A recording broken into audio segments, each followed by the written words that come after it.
What I wanted to do here was show you how to set up your car. No, I didn't mean that. How to set up your options, which is completely different than it was in Project Cars 1.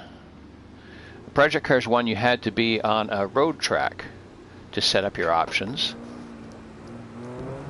but you don't have to here. Okay, so let's press options, the option button.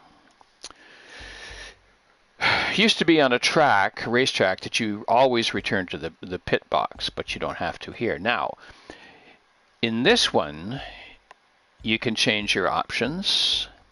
In other words, what you're doing is setting up your car, essentially, as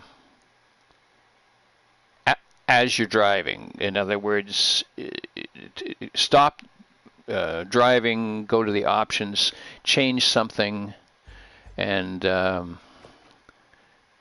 back out of it, press the 0 button, and back out again, and you can just continue driving with whatever you have changed. And whatever you have changed, obviously, is going to take effect. So I'm probably going to spin out. Oh yeah, I've got that stupid corner on right now. I think my tires are cold. All right, so go down to options, controls, force feedback. There are different types of settings. I had it on raw yesterday. I'm going to try immersive now. Now the thing about all this, let's say you're setting up your wheel and you're going to, you're really keen on the game. Just change one thing at a time. Don't change a whole bunch of stuff. Edit assignments, of course, I mean, that doesn't really matter, because if you screw that up, you can just, go and edit it. Oh, I see. Just a second here. Now, how do I get that? R2. That's another part of the menu I didn't realize. These buttons are all set. Okay.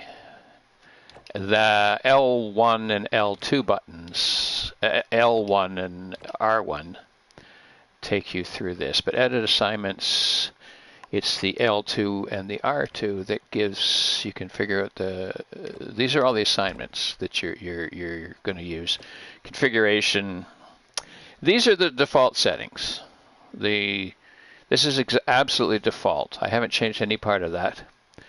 Calibrating the wheel, really straightforward. You turn it all the way to the left or the right and press the button, and then you turn it, hold the wheel either 90 degrees, whatever, that's sort of it. That's pretty much it. There, now your wheel is set, and you back out and you save it.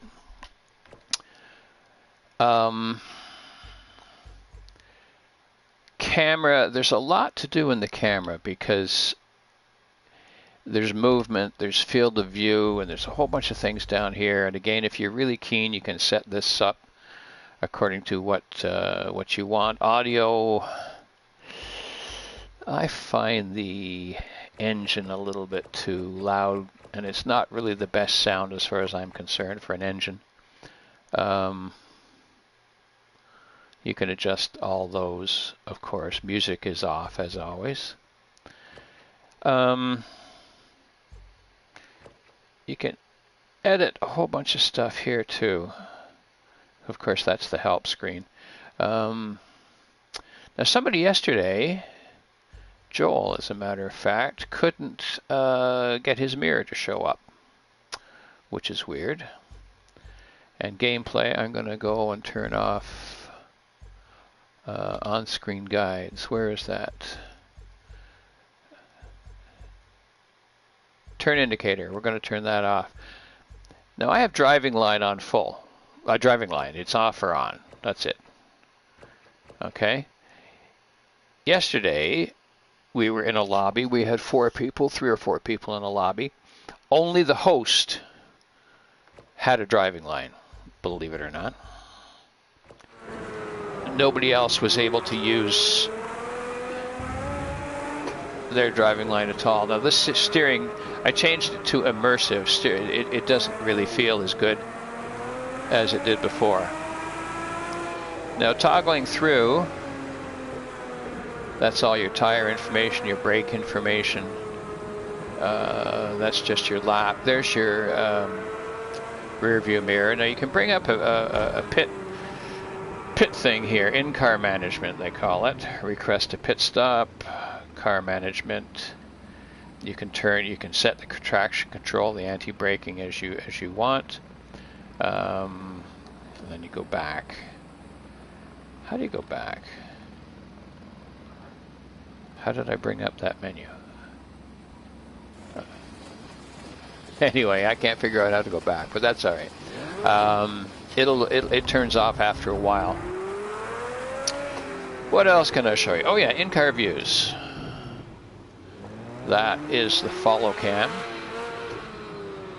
That's your standard bumper cam. Now you can change all these angles too as you go. You can, change your field of view, I guess is what it's called. Just a bit of the hood. In-car, that's one in-car. And the only mirror you've got is that rear camera in this car, actually, pointing backwards. That is from the, I think that's, is that behind the driver or is that actually through the mask? More of the hood. And again, there's not as many as there was in Project Cars 1. Now, I'll show you something else here, which is a little bit weird. You know how they always say you're going the wrong way and da-da-da-da-da-da? Well, you can drive whatever you want to on this track. In this game, it's not telling you you're going the wrong way. So you...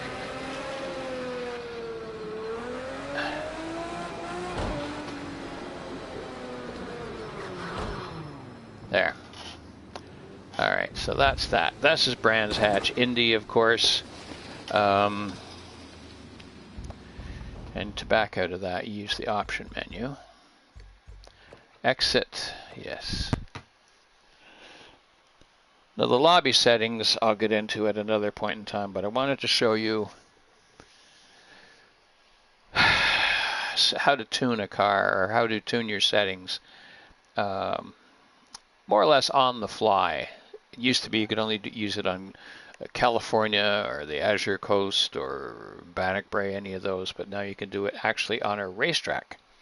So that's cool. All right, I'm going to stop now, and we'll see you for another video. I'm not sure what the next one will be about, but we'll work something out. Thanks for watching. Join the forum, GTWorld.ca. We're a friendly bunch of guys and girls.